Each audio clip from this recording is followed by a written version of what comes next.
saksikan bersama penampilan drama dari MTS YPI Rapat. Kategori drama, selamat menyaksikan. Assalamualaikum warahmatullahi wabarakatuh.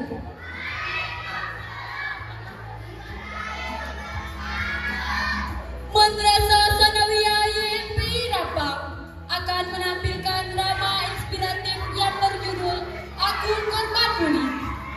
Penulis naskah Ibu Aja Nahdia Asad SAG, pembina dan pelatih Asaduddin SHI, Aja Nahdia Asad SAG, Evi Damayanti SPD, Misra SPD SPDI MPD.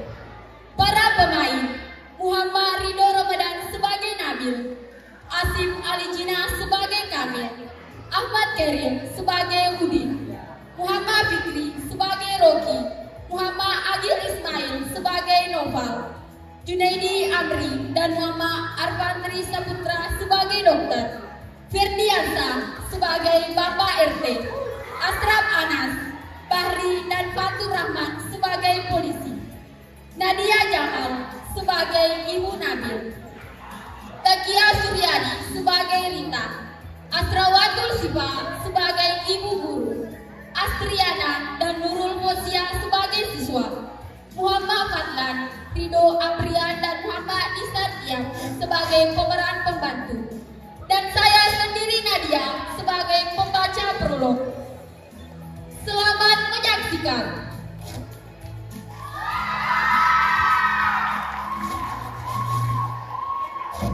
Di pinggir kota Makassar, hiduplah seorang anak remaja yatim beserta ibunya yang bernama Nabil. Sejak ayahnya meninggal dunia, mereka hidup jauh dari kata layak, penuh dengan keterbatasan. Mereka hanya tinggal di sebuah gubuk kecil yang berada di tengah barang-barang rongsokan. Namun demikian, Nabil adalah sosok anak yang rajin, cerdas dan bekerja keras. Untuk memenuhi kebutuhan hidupnya, ia beserta ibunya menjadi seorang pemulung. Namun dengan keterbatasan yang ia miliki, ia tetap bertekad untuk tetap bersekolah demi mengejar cita-citanya menjadi seorang arsitek. Dan tahun ini, Nabil telah lulus Madrasah Sanawiyah dan telah mengikuti seleksi untuk melanjutkan studinya di SMA Negeri Harapan Bangsa. Nabil mempunyai sahabat bernama Kamil yang kehidupannya tidak jauh berbeda dengan Nabil. Ia juga anak dari keluarga pemulung.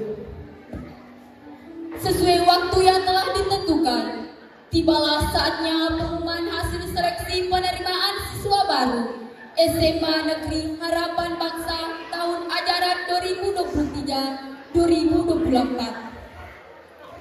Nabil beserta seluruh calon peserta didik lainnya berbondong-bondong melihat hasil pengumuman yang ada di papan pengumuman. Dan saat melihat papan pengumuman, Nabil dan Kamil sangat bahagia karena ia dinyatakan lulus. Dan pada saat itu, ia langsung sujud syukur. Seluruh peserta melihat pengumuman dengan perasaan was-was.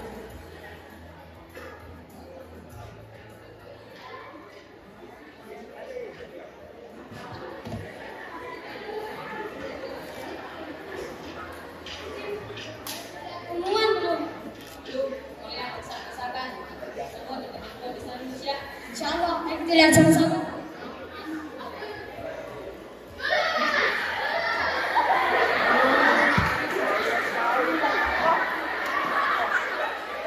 Alhamdulillah.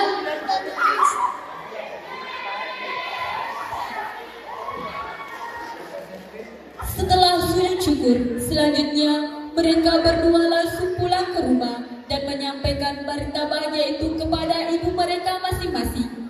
Namun saat itu, Nabil juga menyampaikan kekhawatirannya mengenai biaya sekolahnya kelak kepada ibunya.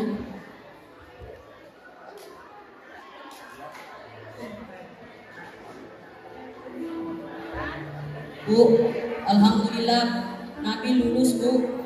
Alhamdulillah, nak.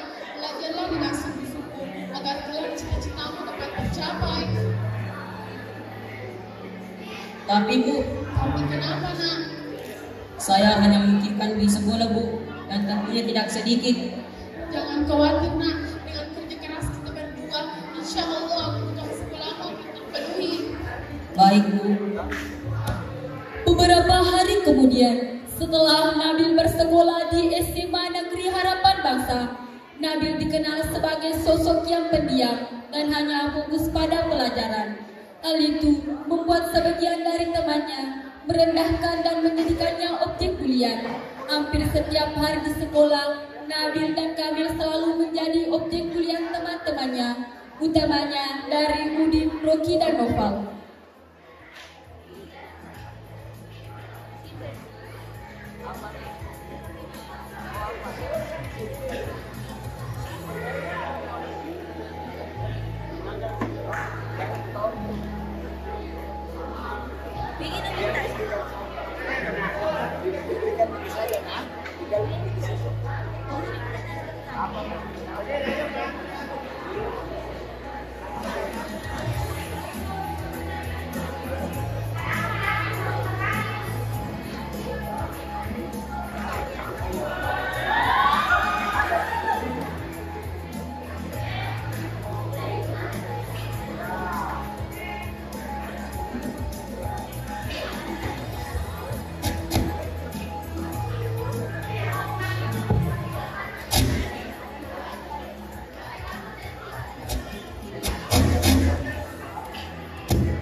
Hei Nabil, kamu nih anak gembel ya?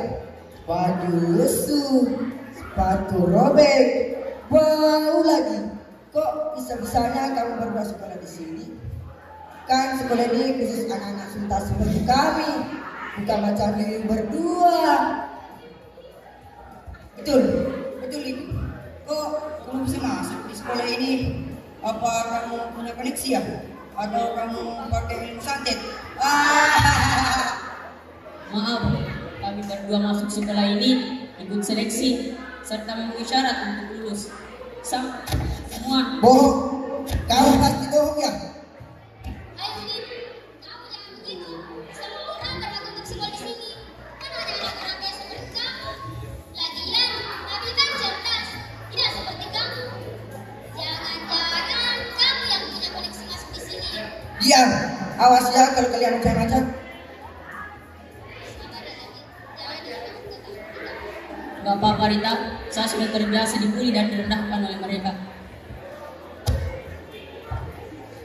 Bil, rasa-rasanya aku tidak sanggup sekolah di sini. Setiap hari dihina dan direndahkan oleh mereka. Jangan putus asa kami, suatu saat nanti mereka akan menyadari perbuatannya. Semangat. Sebulan dari sekolah, Nabil melanjutkan aktivitasnya sebagai seorang pemulung.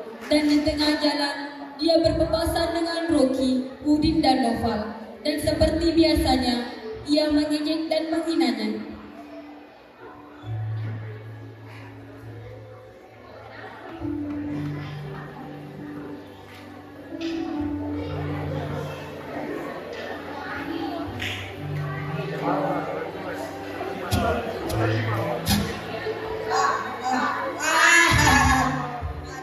Nabil, ternyata kamu seorang pemulung ya? Pantesan kamu dari kecil. Ya beginilah aku mencari nafkah untuk membiayai sekolah. Tidak sama dengan kalian yang hanya mengandalkan orang tua.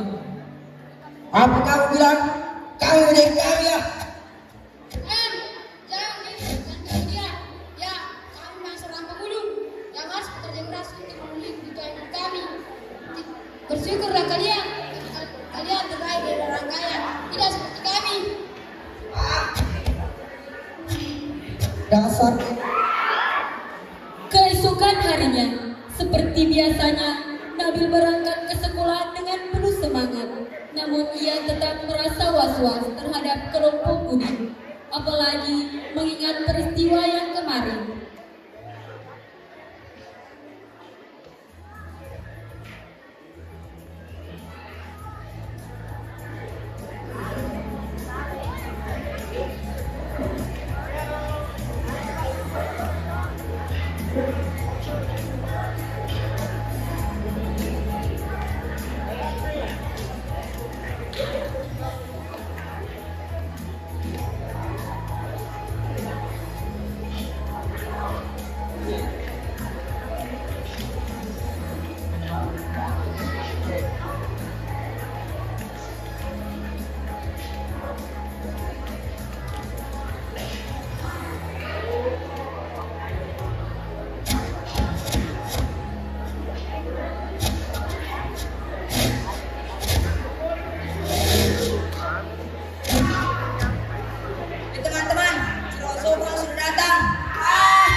Tiba-tiba ibu guru datang dan para siswa duduk di tempat masing-masing.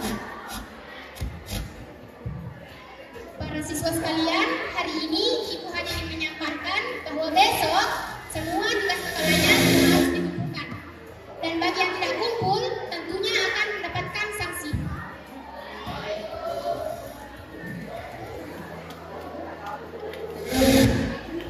Boro-boro tulis biasa saja, aku tidak bisa. Kalau begitu, kita sama dong. Jadi, ayo kita ajak Nabil ke belakang sekolah. Kita ancam supaya kita di belakang mengawal. Gimana? Bapak, ayo.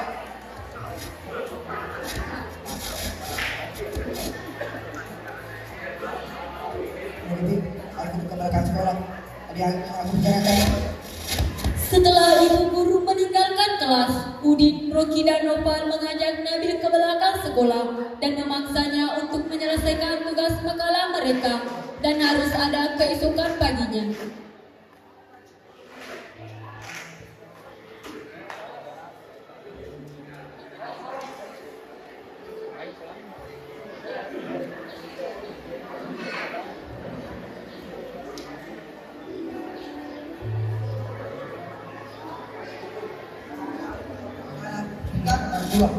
Maaf, kok aku bukan tugas pribadi, jadi kerjakanlah saja sendiri. Nabil, pokoknya kalau jadi besok, kamu tahu akibatnya. Nabil pun merenung dan bertekad tidak akan membuat makalah yang diminta Rocky dan Udin dan tidak takut akan ancaman mereka berdua. Dan keesokan harinya, Rocky dan Udin menunggu Nabil di depan gerbang sekolah dan berharap Nabil menyerahkan tugas makalah yang dimintanya. Namun tentu saja harapan mereka tidak akan terwujud dan hal itu membuat mereka geram dan akan melaksanakan ancamannya.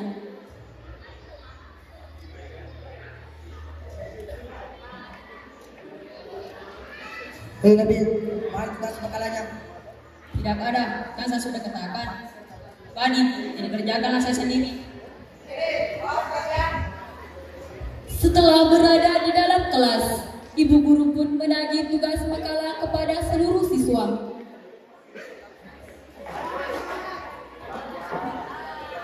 Ya, semangat.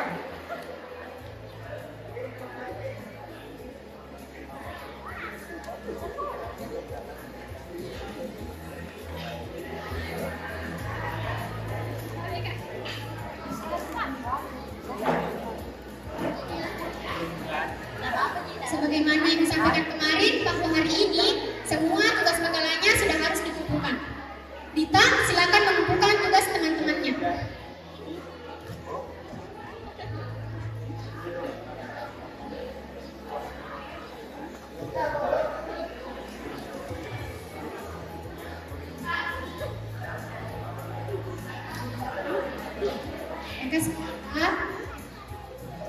Oke, siapa di antara kalian yang belum selesai tugasnya? Silahkan maju ke depan. Dengan rasa kesal, Udin dan Rocky maju dan memberi tatapan yang penuh kebencian kepada Nabil. Kenapa kalian berdua tidak menyelesaikan tugasnya? Saya tidak bisa, Bu. Tidak sanggup atau kamu malas membuatnya? Baiklah, silakan berdiri di lapangan dan hormat kepada bendera. Setelah pulang dari sekolah, Udin, Rocky, dan Nopal menghadang Nabil di jalan dan mengajarnya habis-habisan tanpa peri kemanusiaan. Kemudian dengan beringas, Udin mengambil batu dan memukul bagian kepala Nabil sampai berdarah dan hal itu membuat Nabil tak berdaya dan tidak sadarkan diri. Setelah melihat Nabil tidak sadarkan diri, mereka pun lari dan tidak mempedulikan keadaan Nabil. Dan pada saat mereka lari ketakutan, mereka berpapasan dengan Kamil. Dan pada saat itu, Kamil pun telah melihat Nabil terkapar bersimbah darah. Dan secara kebetulan ibunya pun yang baru pulang dari pasar melihatnya. Mereka berteriak meminta pertolongan dan akhirnya pertolongan pun datang dan mereka membawanya ke rumah sakit.